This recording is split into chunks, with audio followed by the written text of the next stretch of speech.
वो मैंने रोज अटेंड करी। वो इतना हेल्पफुल हुआ कि जो रोजाना थ्योरी के बेसिस पे क्वेश्चंस आते थे वो पूरा क्लियर हुआ। 52 समथिंग परसेंटेज आए थे, तो उस टाइम पे लगा कि अपन बहुत पीछे है लोगों से, अपने आगे बहुत लोग हैं, तो अपने को इतने सारे लोगों के आगे जाना है। कुछ चीजें अपन ऑप्शन दूसरा सिलेक्ट करते और उसका ऑप्शन दूसरा रहता था, तो क्यूरियोसिटी रहती थी कि ऐसे कैसे, अपना गलत कैसे होगा। तो जो रैशनली जब देखते थे तो समझ में आता था कि अपन कहाँ गलत हुए।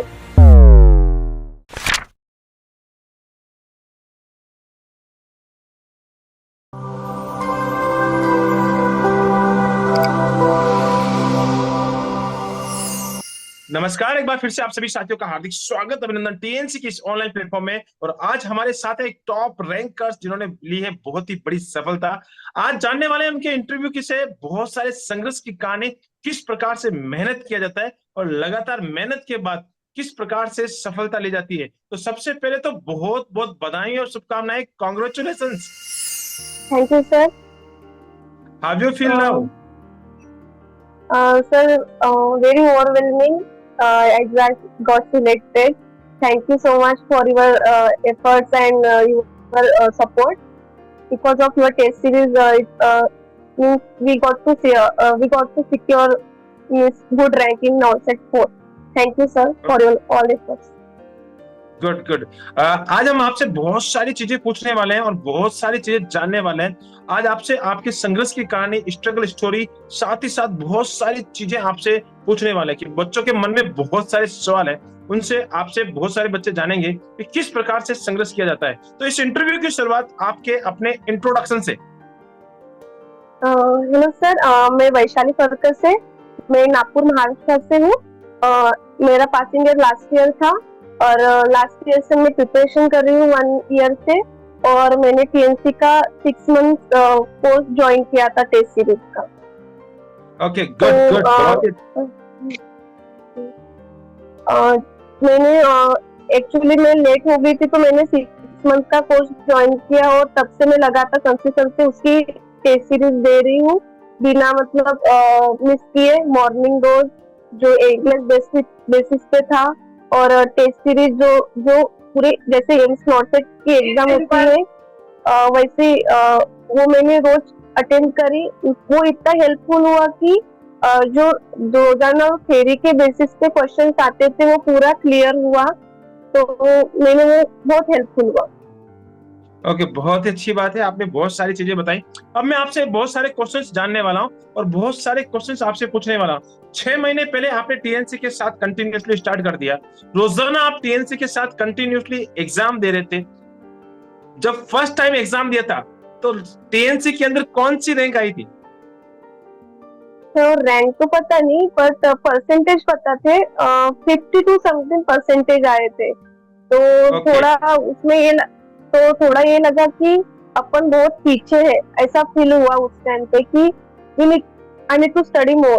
तब ऐसा लगा कि 52 है, पर अपने को तो मोर देन 70%, तो मतलब बहुत ज्यादा परसेंटेज चाहिए जिसकी में अपना गलत भी कम हो, मतलब निगेटिव में भी ना जाए और अपने आंसर भी करेक्ट हो। तो उस टाइम पे लगा कि अपन बहुत पीछे है लोगों से, अपने आगे बहुत लोग हैं, तो अपने को इतने सारे लोगों के आगे जाना है। Rank okay, may be something 30,000 में रैंक थी सर। ओके। टीएनसी के बारे में आपको कैसे पता लगा कि टीएनसी ज्वाइन करनी चाहिए और टीएनसी ज्वाइन करने से ही रैंकर्स बनेंगे? तो आपको टीएनसी के बारे में कैसे पता लगा? एक मेरे कुछ बैट्समैन टीएनसी की टेस्ट सीरीज में लास्ट ईयर से थे, और एक मेरे सीनियर जो जिपमर में टॉप रैंकर थे, 50 समथिंग उनका रैंक था, तो उनका स्टेटस देखा मैंने।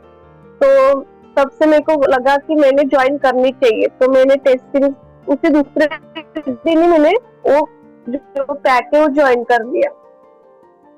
ओके, बहुत ही अच्छी बात है और बहुत ही शानदार बताई कि सीनियर का स्टेटस आपने देखा, उसके बाद आपने भी सोचा कि मुझे भी रैंकर्स बनना है और रैंकर्स बन के एक बहुत ही बड़ी रैंक को हासिल करना है।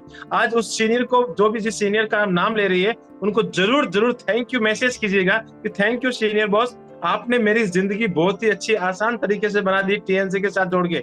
तो मैं आज आपसे एक चीज और जानना चाहता हूँ। जब आप एग्जाम टीएनसी का हमेशा एग्जाम देते थे तो साथ साथ में वीडियो रेशनल भी होते थे, कैसे लगते थे वीडियो रेशनल? उसमें बहुत से क्वेश्चंस ऐसे थे कि जो देखे नहीं थे, तो उसका रैशनली कैसे, क्योंकि कुछ चीजें अपन ऑप्शन दूसरा सिलेक्ट करते और उसका ऑप्शन दूसरा रहता था, तो क्यूरियोसिटी रहती थी कि ऐसे कैसे, अपना गलत कैसे होगा। तो जो रैशनली जब देखते थे तो समझ में आता था कि अपन कहाँ गलत हुए। तो इतना हेल्पफुल हुआ कि अपने को दूसरा उसके लिए मतलब थ्योरी से जाना नहीं पड़ता था, वही के वही अपना वो कंफ्यूजन और अपना जो डाउट रहता है और अपन कहाँ गलत हो रहे उधर ही पता चलता था। मतलब कि आपका टाइम वेस्ट नहीं होता था। जो लोग मतलब जिनको टाइम नहीं है ज्यादा, तो वो लोग उससे वो बहुत बेनिफिट हुआ कि हर चीज से जिसमें लगता है आपने हर मोस्ट ऑफ दी क्वेश्चंस पे आपने रैशनली पुट किए थे, तो सबने वो अवॉइड ना करके वो देखना चाहिए क्योंकि समटाइम्स अपने को लगता है कि अपना आंसर सही है, पर कभी कभी वो रहता नहीं है। तो बहुत हेल्पफुल हुआ रीजनिंग, मैथ और बाकी चीजों के लिए भी। बहुत ही अच्छी बात बताई कि कंटिन्यूसली आपने वो रेशनल को भी फॉलो किया, वीडियो रेशनल को फॉलो किया, साथ ही साथ लगातार आप हमेशा टेस्ट देते गए। एग्जाम से पहले कभी आपको ऐसा नहीं लगा कि डर तो नहीं लगा कि हाँ यार इस बार एग्जाम देने जा रहे हैं, नोट सेट जो पिछला आपने नोट सेट दिया उसमें भी आपको सफलता नहीं मिली थी, तो इस बार आपको सफलता मिलेगी या नहीं मिलेगी, तो मन में किसी भी प्रकार की एंजाइटी या डिमोटिवेशन? हाँ, एक्चुअली एंजाइटी नहीं थी, पर 15 डेज की 1 मंथ पहले वो आया था कि पैटर्न चेंज हो रहा है, जबकि वैसे कि आपने सबसे पहले ही मतलब बता दिया था कि नोट सेट का पैटर्न चेंज होने वाला है, तब थोड़ा डर लगा था। But most of the questions ऐसे थे कि प्रायोरिटी बेसिस पे ही थे, तो ऐसा कुछ लगा नहीं कि अलग पढ़ना चाहिए। तो थोड़ा उस टाइम पे डर लगा, पर आपका जो टेस्ट सीरीज है फिर उसमें रैंक अच्छे आने लगी, तो वो कॉन्फिडेंस इंक्रीज था। तो बोला कि देख लेंगे एग्जाम की, अपनी प्रिपरेशन अच्छी है, क्वेश्चंस भी अपन ने बहुत क्वेश्चंस थ्रू गए हैं, प्रैक्टिस भी अच्छी हुई है, तो थोड़ा हेल्पफुल हुआ। सिर्फ वो थोड़ा एकदम स्ट्रेटेजी का देखना था, पर वो आपने वीडियो पुटअप कर लिया था, तो उसमें भी वो हेल्पफुल हुआ, तो थोड़ा एंजाइटी कम हुआ। ओके, डरने वाली तो बात थी नहीं, क्योंकि पहले सबसे पहले टीएनसी नहीं बताता कि प्रायोरिटी बेस्ड क्वेश्चन आने वाले, टीएनसी नहीं बताया था कि जून में नॉट एट होने वाला है, और टीएनसी ने उससे पहले ही 6 महीने पहले ही मॉर्निंग डोज के अंदर प्रायोरिटी बेस्ड क्वेश्चन स्टार्ट कर दिए थे। तो डरने वाली बिल्कुल बात ही नहीं, और एक बहुत ही अच्छा स्कोर हमेशा मैंने पहले ही बता दिया कि डरने वाली बात नहीं है। इस बार टीएनसी ने पहले ही तैयारी कर ली है कि पेपर कैसे आने वाला है, और टीएनसी को हमेशा अंदेशा लगता है, क्योंकि एक्सपीरियंस की टीम जब हमेशा मेहनत करती है तो पहले से ही पता लग जाता है कि इस बार क्या होने वाला है और आने वाले नॉट सेट में क्या होगा, उसका अंदेशा भी टीएनसी टीम हमेशा पहले ही भांप लेती है। तो बहुत ही अच्छी बात बताई। मैं एक चीज और जानना चाहता हूँ कि एग्जाम हॉल के अंदर जब आप एग्जाम दे रहे थे तो उस समय क्या फीलिंग आ रही थी कि भैया टेस्ट सीरीज दे रही हूँ या मैं और कुछ अलग से पेपर बहुत ही ज्यादा हार्ड लगा?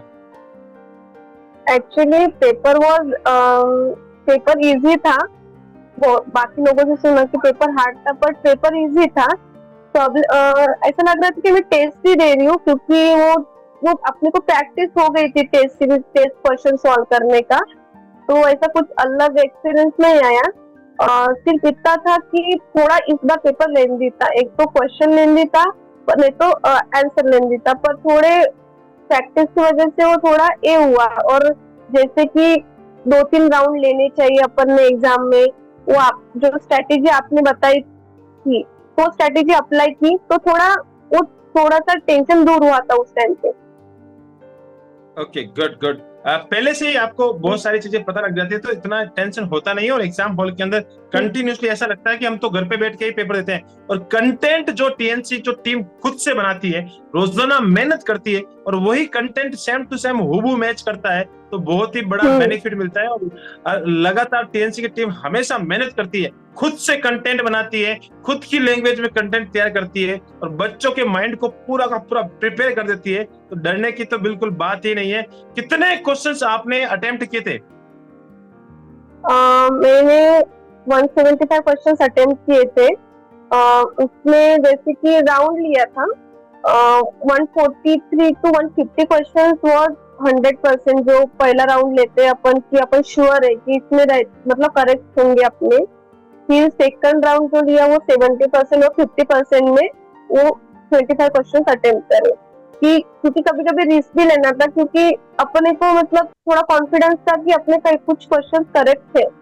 तो जैसे कि आपने बोला था कि अपना टारगेट रहना चाहिए कि 120 to 130 क्वेश्चन तो भी एटलीस्ट मिनिमम फर्स्ट राउंड में अपने करेक्ट होने चाहिए। तो वही स्ट्रेटेजी लेके क्वेश्चन पेपर सॉल्व किया। इस बार पेपर लेंदी था तो 2 ही राउंड हुए, क्योंकि पहले राउंड में बहुत टाइम लगा। तो 175 क्वेश्चन अटेम्प्ट करे मैंने। गुड गुड, 175 क्वेश्चन अटेम्प्ट किए थे। कितने क्वेश्चंस आपके माइनस हो गए? मेरे 124 करेक्ट थे, बाकी मे बी 120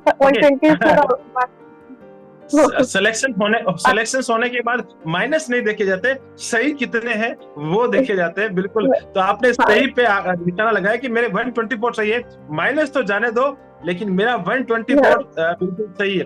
अब मैं आपसे एक बहुत सारे इंपॉर्टेंट क्वेश्चन पूछने वाला हूँ और बहुत सारी चीजें जानने वाला हूँ। बहुत सारे बच्चे तैयारी कर रहे हैं, हमेशा लगातार मेहनत करते हैं, तो और कंटिन्यूसली फेलियर भी होते हैं। बहुत सारे बच्चे फेल हो जाते हैं, बहुत सारे बच्चे जो सिर्फ थ्योरी हमेशा थ्योरी के पीछे भागते हैं। तो क्या उनके लिए आप क्या कहना चाहेंगी कि थ्योरी के साथ में प्रैक्टिस कितनी जरूरी है? Actually, the main problem is you can't apply theory on the practical basis. Then there is no use of knowing theory. You should know how to apply theory knowledge on practical basis. So the test helps you to means you can use your strategy, means you can use your brain there. आप theory करोगे और practice नहीं करोगे तो उसका कुछ मतलब नहीं रहेगा, क्योंकि अपन थ्योरी करते हैं तो थोड़ा यूज करने में भी आना चाहिए। प्रैक्टिस में अपन एक बार गलत होते हैं पर दूसरे टाइम अपन सही हो जाते हैं। तो जितना बार अपन प्रैक्टिस करेंगे उतनी बार अपनी थ्योरी ये होंगी, क्योंकि अपने को अभी सिलेक्शन लेना है। थ्योरी नॉलेज लेके कुछ नहीं रहेगा। ओके, और आपने महाराष्ट्र से घर से बैठ के तैयारी की है और ऑनलाइन का हमेशा सहारा लिया है। ऑनलाइन से ही आपने पूरी की पूरी तैयारी की है, किसी भी जगह पे ऑफलाइन कोचिंग तो आपने नहीं किया? नहीं। ओके, ऑफलाइन कोचिंग आपने कहीं से नहीं किया, सिर्फ ऑनलाइन के भरोसे। और बहुत सारे बच्चे ऐसे बोलते हैं कि ऑफलाइन कोचिंग में जाना चाहिए, ऑफलाइन कोचिंग में जाना चाहिए, लेकिन आप एक ऐसे उदाहरण है। बहुत सारे बच्चे, मैं तो बोलूंगा जीएमसी जो नागपुर है वो पूरा का पूरा उदाहरण है कि सारे बच्चे वहां से कॉलेज में पढ़ते पढ़ते साथ में फोर्थ ईयर भी होता है, उसके साथ मेहनत करते हैं और हर बार रैंकर्स बनते हैं। बहुत ही अच्छी स्ट्रेटजी। लास्ट में मेरा आपसे एक इंपॉर्टेंट क्वेश्चन और बहुत ही शानदार क्वेश्चन होने वाला है कि जो बच्चे इस समय तैयारी कर रहे हैं, नेक्स्ट 9 सेट की तैयारी कर रहे हैं, आने वाले जितने भी नर्सिंग कॉम्पिटिटिव की तैयारी कर रहे हैं, बहुत सारे जूनियर्स आपको देख रहे हैं। जैसे आपने स्टेटस देख के टीएनसी को फॉलो किया, वैसे के वैसे आपके जूनियर्स आपको फॉलो करेंगे। तो उनके लिए फाइनल स्ट्रेटजी क्या रहेगी कि आप उनको क्या की पॉइंट देना चाहेंगे जिससे वो टॉप रैंकर्स बने? I recommended these TNC series to my juniors also. Actually, 3 things I want to share here. Be consistent, because so many people are working also. That I was also working at the same time. But be consistent. Never ever think that you can take one day off also. First, be consistent. Second one, get out of your comfort zone. Means everyone is studying. No one is like doing musty and all. You have to be get out of your comfort zone. Means everyone is studying for 2 hours. Then you have to study for 3 hours. So comfort zone, then consistency, and third one is keep practice. Practice makes man perfect. जितना अपन पढ़ रहे हैं उतना अपन को practice भी करना चाहिए, क्योंकि उससे अपना कॉन्फिडेंस बढ़ता है। क्योंकि बहुत से लोगों को ऐसा हो जाता है कि क्वेश्चन देख के एंजाइटी आती है। मेरे बहुत से फ्रेंड्स थे जिनको एंजाइटी होती थी, पर जो जितना उन्होंने क्वेश्चन सॉल्व करे ना उनको कॉन्फिडेंस आया। तो मेरा यही कहना है कि थ्योरी एक जगह से करो, पर टेस्ट सीरीज जितना अपना थ्योरी नॉलेज रहेगा उतना ही अपन अप्लाई कर सकते हैं। तो टेस्ट सीरीज जो टीएनसी की टेस्ट सीरीज है, मेरे को तो ऐसा लगता है कि होलसम टेस्ट सीरीज है। You don't have to go for another test series also. Test series it's enough. तुम अपना थ्योरी करो, बिकॉज अपने को क्लास में थ्योरी पढ़ने के लिए टाइम नहीं रहता, तो अपने को टेस्ट सीरीज के लिए जाना पड़ता है। तो जितनी भी टेस्ट सीरीज है वो सेव करके रहती है पूरा 6 मंथ का। तुम लोग कंसिस्टेंट रहो, कंफर्ट जोन से बाहर निकलो और प्रैक्टिस करो और टीएनसी की टेस्ट सीरीज ज्वाइन करो। गुड गुड, और बिल्कुल बहुत ही शानदार बातें बता दी। कंसिस्टेंसी के साथ रहना है, कंफर्ट जोन को छोड़ना है कि लोग 2 घंटे पढ़ रहे हैं तो आपको 3 घंटे पढ़ना है, वो 3 पढ़ रहे हैं तो हमें 4 पढ़ना है। उनसे हमेशा यही सोच के माइंड में रहना है कि भैया हर बंदा इस समय तैयारी कर रहा होगा, और रात को हमेशा जो कंफर्ट जोन है वो आपको बिल्कुल रातों की नींद त्यागनी पड़ती है, मेहनत करनी पड़ती है। कंसिस्टेंसी हो गई, कंफर्ट जोन को त्यागे, और साथ ही साथ प्रैक्टिस प्रैक्टिस एंड प्रैक्टिस। और लास्ट में आपने बताया जो रामबाण और की पॉइंट टीएनसी के साथ लगातार कंटिन्यूसली बढ़ते रहे तो सिलेक्शन श्योर होगा ही होगा। ये आपने अपने जूनियर को स्ट्रेटजी दी है, बहुत ही शानदार स्ट्रेटजी। इस इंटरव्यू सेशंस को आपने अटेंड किया, इसके लिए बहुत बहुत धन्यवाद। आप हमेशा अपना नाम, अपने माता पिता का नाम, पूरे परिवार का नाम, साथ ही साथ जहां से आपने जो नर्सिंग की है जीएमसी नागपुर का नाम, और साथ ही साथ टीएनसी का नाम हमेशा रोशन करते रहे। जय हिंद, जय भारत, वंदे मातरम। Thank you so much.